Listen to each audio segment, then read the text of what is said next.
in a CEO presentation, I wouldn't allow them to go a la carte and cherry pick, well, why are we doing this for this much money? Why are we doing this?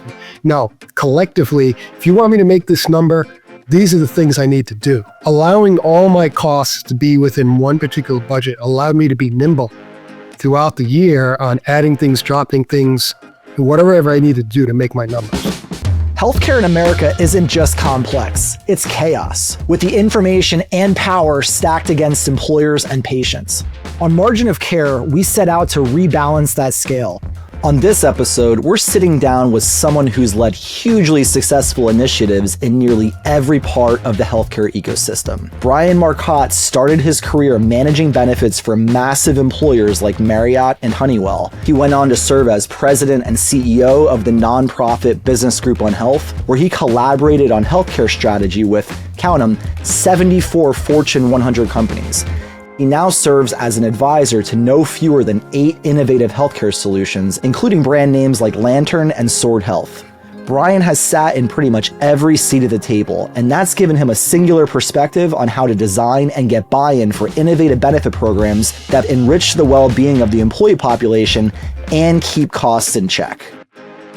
Brian, so great to have you with us today. You've had such a dynamic and influential career, and you're still really deeply engaged in the space. So what shaped your perspective on healthcare and benefits over the years? Great. It's great to be here, Kirk. I've been at this for a long time. I spent most of my career at Honeywell, most of that time leading global compensation and benefits, but always with my hand in healthcare in a big way because we spent $500 million of cost on healthcare a year.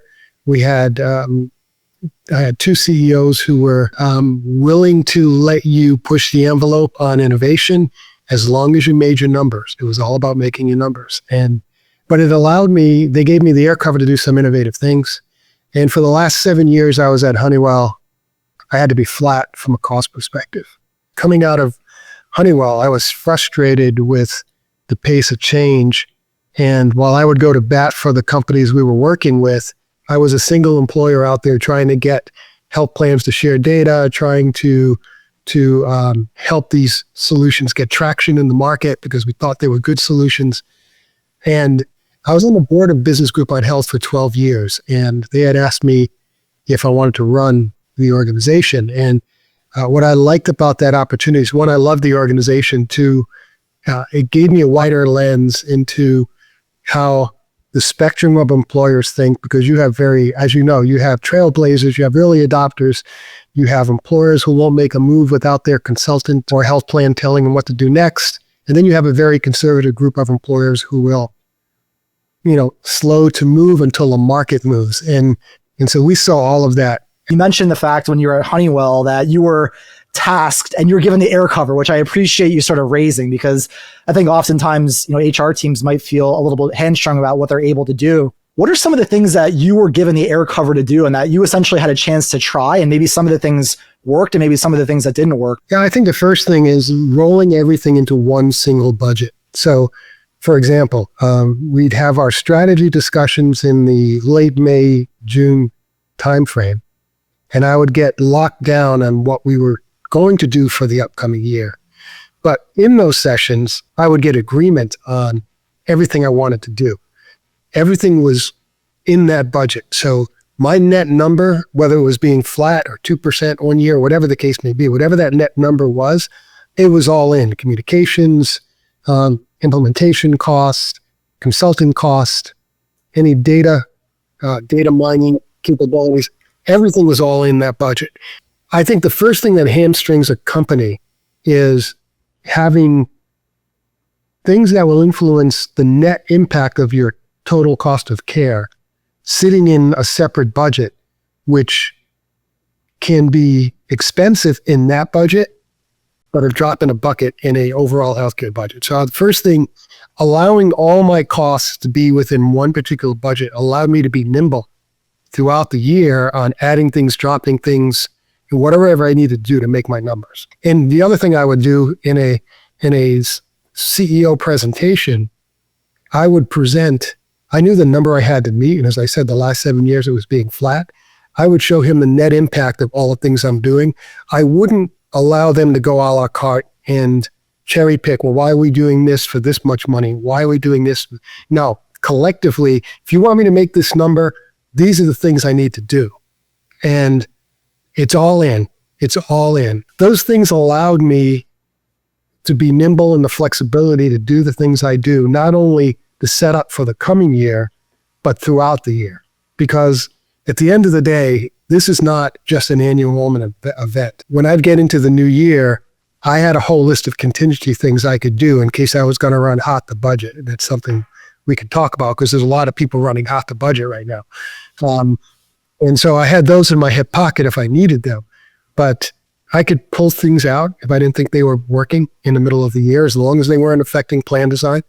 And I could plug things in the middle of the year if I needed to, because my budget, I didn't have to go back and ask for more money to do something. I can vividly remember different consulting meetings that I've been in with clients in the past, or even as on this side of the table now with Gartner, being in the room with different consultants and their employer clients, and they're kind of line iteming everything out. So like your eyes are sort of trained to seeing, okay, well, there's a percentage increase of X% from going from one EAP strategy to another. But when you actually think about the magnitude of that EAP change against a $500 million benefit budget, like let's not sort of lose the forest for the trees as it relates to that. One of the really successful attacks that I've seen and I've been able to experience now, kind of watching things from my seat, is when that conversation between a consultant and a client and their leadership team on the employer side is, we're offering a portfolio of changes. This is sort of change portfolio 1. This is change portfolio 2.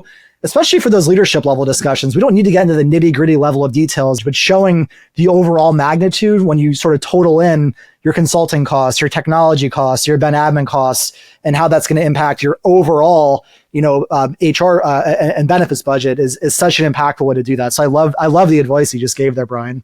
2 other things that we did. We partnered pretty aggressively with procurement early. So we're going back into the 90s when we started partnering with procurement. Sometimes relationship with procurement can be stressed because they have a certain way of doing things and we have a certain way of doing things. But we had dedicated procurement people who got to learn healthcare, got to learn the contracting within healthcare. And we adopted some of the more traditional ways of doing procurement and contracts to healthcare and to other types of benefits. Because of that relationship and the understanding that developed out of that relationship. They'd sit at the table with us. Not only were we going to negotiate or go out to bid, but they were there with us all year long to understand strategy, understand impact, understand where we were going with things. The other thing we did e-auctions. But what I mean by e-auctions is that we would get everybody in a bid lined up in terms of expectations. So everybody was bidding apples to apples on the same requirements. And then we would basically sit in a conference room with popcorn and watch as the 3 vendors in the bid would compete against each other on price. They wouldn't know who was what. They would just see themselves on a screen. And if there were 3 vendors, one's high, one's medium, or one's low. And so the low one's staying pretty flat. And the high one keeps making moves, trying to cross the second one. In the minute they cross the second one starts making moves until they cross the first one. And then everybody's moving, and you do this for like a 45-minute window. And if somebody moves within the last 2 minutes, you add another 2 minutes to the process. And it doesn't mean you have to take the lowest cost bidder. But what it did, it would make everyone sharpen their pencils and compete against each other real time. So you're not traditionally beating them up in a conference room over price. You're letting them beat each other up over price. We do it on administrative fees. We do it on performance guarantees. So you start seeing it going the other way, where people putting more money on the table for performance guarantees that they've agreed to. But that just gives you a flavor for the air cover that I got, but also the pressure becoming flat. There was one year I came in to the discussion on a $500 million spend. I think it was 1 or 2 million over. And my CEO looks, because you always showed him the numbers first. He looks at the numbers and he said, "Come on, Brian, you got to be flat." You're over. And I said, "Dave, it's May. I've got a half a year to get $2 million. I've got union negotiations coming up. It's more of a TBD thing. I'm not sure how I'm going to get it, but I'm going to get it. We'll be flat for the year. And you did get it, right? Of course, had to get it. No choice. I love the ideas you're throwing out here, like the idea of the auctioning piece of it. I think what it also does is it sort of like removes that component of the vendor evaluation from like the spreadsheet piece of it. Like, let's just like deal with the pricing piece of it and the PG piece of it on the side. Let's get that sort of hammered out and then kind of focus the rest of the evaluation on a lot more of the subjective stuff and the stuff that can be truly like innovative and strategic. Along those lines, when I left consulting back in 2022, I was starting to see sort of the onset of this right now. You're starting to see more VPs of finance and CFOs in the room more throughout the year, not just during sort of final decision making, but even like early on in strategy discussions earlier in the year.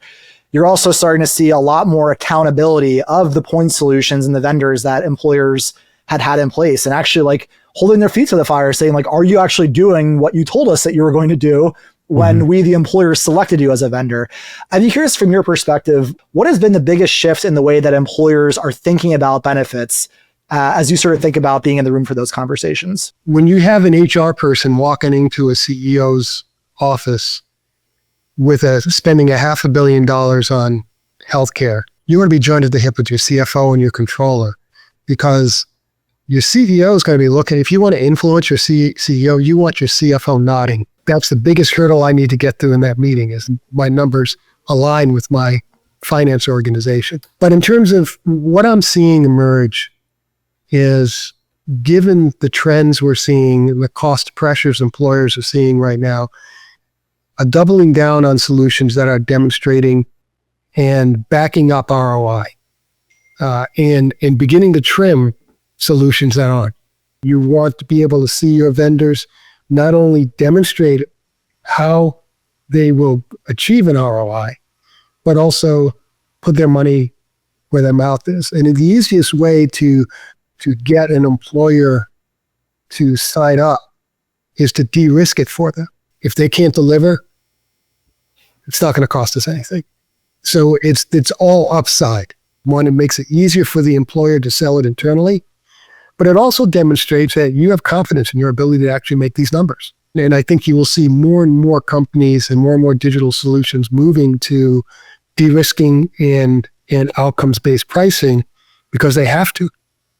The other challenge we have in this environment is we're beyond a tipping point when it comes to cost sharing with employees. So as employers look for solutions to have impact, they need to find solutions that are value-based, that steer people to better providers, that basically don't result in another takeaway from employees, but can give something back even if they actually follow the right course. So one of the things I've always been interested in is the ability to do virtual steerage to best providers. And I know you guys mine a lot of that data to allow for those things to happen. But it just made perfect sense to me. Performance networks, narrow performance networks, don't really work because employees don't like being restricted to a defined network. But if you can steer people within a broad network and make it feel personalized as opposed to being restricted, the best specialist in that market with the best outcomes and the most efficient performance, then it feels like it's a personalized solution to what I need, not a narrow network where you can only go to these 3 people. What we see in the data too, right, is that the healthy people that, really don't necessarily need the higher performing doctors because they're not suffering from the more chronic conditions, are the ones that are going into the narrow network products. So you're getting sort of the adverse selection of people staying in that PPO plan, and you just kind of create this death spiral that keeps going with those types of strategies too. So you've spent your career shaping health benefits when you were at Honeywell, when you were at Marriott, obviously did some work at the BGH. Now you're sitting on several boards helping to advise these point solutions. Like, if a company is looking to save a lot of money and there's strategies that are there that can help them save a lot of money from a benefits perspective, but it does require some level of engagement with the employee, population and with their dependents that are not working in the 4 walls, but have, that are living in the homes of employees.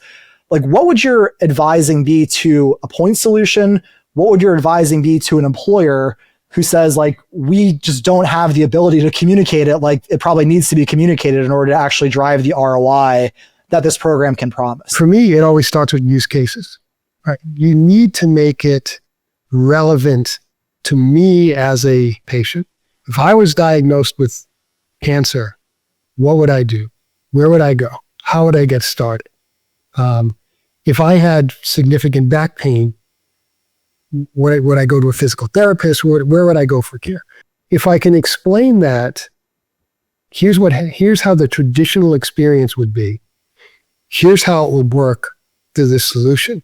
Whether it's virtual physical therapy, whether it's steering people to best providers. I mean, that's a great example, right? I'm diagnosed with something, I have a particular issue. I don't even know who I need to go to. Yep. But to be triaged through and be told, here's the 3 best providers in this market that can handle your situation.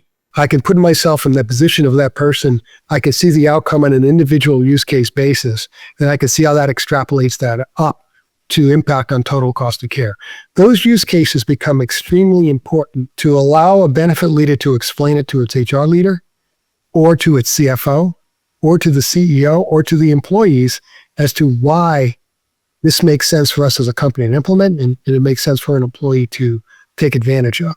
How do you see sort of point solutions faring in a world like 2025, going into 2026 and 2027, as costs are continuing to rise? Like, what do you think that future outlook is for this digital health ecosystem, for these solutions that are trying to find their footing right now? Yeah, I think we're going to see some rationalization on the part of employers, maybe trimming some that they don't feel they're performing, they're producing an ROI to the extent that they believe they should. Some that may have been nice to haves may go by the wayside as well. Yeah. But I also see probably some more consolidation among point solutions where you can combine with others that maybe already have inroads to an employer and piggyback on them to expand offering and upsell them on certain types of adjacent solutions that may make sense. There's an expectation and the desire by employers that we're seeing more integration. You know, we always talk about the healthcare system being fragmented, but are we just fragmenting further a fragmented system by layering additional point solutions that don't integrate either with each other or vertically with the underlying network? And how do we do that? Some of it is by coming together with others where there's synergy. For one reason, the money's not going to be there. I don't think you're going to be seeing the investment being made if solutions aren't as compelling. In this environment with so many point solutions, your value proposition has to be compelling to stand above the crowd, particularly if you're in a crowded space. You need something that's going to differentiate you, or you need to combine with something that allows you access in some way. Brian, I just want to thank you so much for the thoughtful and the wide-ranging conversation. Thanks for being here today. Oh, pleasure. Anytime. If you're liking the conversation, be sure to subscribe so you don't miss future episodes. And if you've been enjoying Margin of Care, please leave us a review on Apple, Spotify, or wherever you listen. If you've got feedback or questions or something you'd like us to cover on the show, send us a note anytime at marginofcare@getgarner.com. We'd love to hear from you.